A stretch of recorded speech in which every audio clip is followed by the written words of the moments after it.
अगर भगवान सर्वशक्तिमान है तो फिर दुनिया में इतना ज़्यादा प्रॉब्लम क्यों है? अगर वो सर्वज्ञ है तो दुनिया में इतने सारे प्रॉब्लम क्यों हैं? इतनी दुख, इतनी बीमारी, इतनी गरीबी, इतनी बेरोजगारी क्यों है? भूखे बच्चे मर रहे हैं, छोटे छोटे बच्चे खेतों में जाके काम कर रहे हैं, उनको पढ़ाई लिखाई करना चाहिए, उस उम्र में वो लोग खेत में जाकर काम कर रहे हैं। बाल मजदूरी की समस्या से पूरा देश जूझ रहा है। इतना सारा नशा है। रिसेंटली मैं एक नशे के ऊपर डाटा पढ़ रहा था।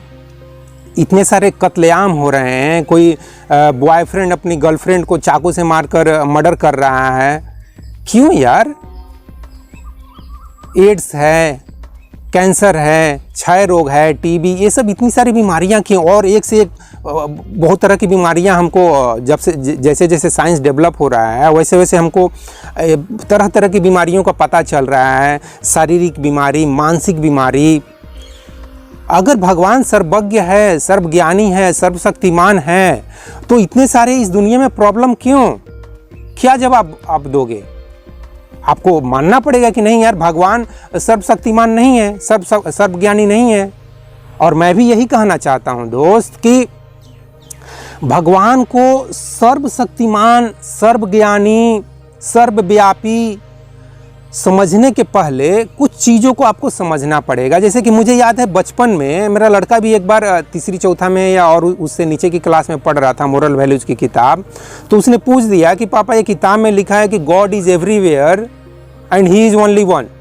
इंग्लिश मीडियम में पढ़ा है तो इंग्लिश का ही वो बुक था। तो गॉड ओनली वन है और वो हर एक जगह है। ऐसा कैसे भाई? क्योंकि वो डिस्कवरी चैनल पे भी देख रहा है कि ये सौरमंडल कैसा है, सोलर सिस्टम कैसा है, ब्रह्मांड कैसा है।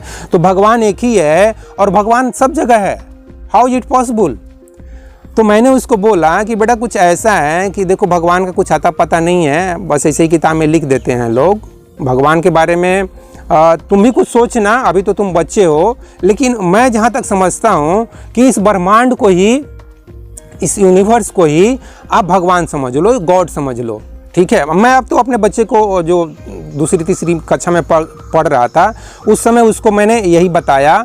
और जो चीज़ मैं उसको बचपन में बताया, आज जाकर वो आईआईटी में पढ़ रहा है तो आज भी अगर वो मुझसे पूछेगा कि व्हाट इज़ गॉड, तो मैं यही जवाब दूंगा यार कि इस यूनिवर्स को, इस ब्रह्मांड को गॉड समझ लो। क्योंकि ये यूनिवर्स, ये ब्रह्मांड, ये एग्जिस्टेंस, मतलब एग्जिस्टेंस मीन्स जो कुछ भी एग्जिस्ट कर रहा है वही गॉड है, वही ब्रह्मांड है। उसी को ब्रह्मांड भी बोलते हैं, उसी को एग्जिस्टेंस भी बोलते हैं, उसी को यूनिवर्स बोलते हैं। ये आप कुछ और नाम देना चाहते हो तो दे सकते हो, मुझे कोई प्रॉब्लम नहीं है यार, नाम ही तो है।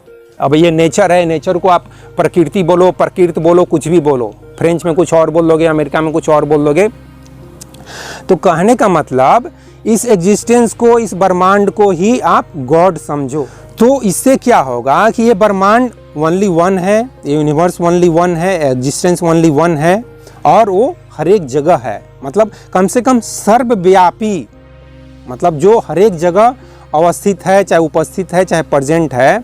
हम इस एग्जिस्टेंस को बोल सकते हैं कि ये हर एक जगह अवस्थित है, उपस्थित है।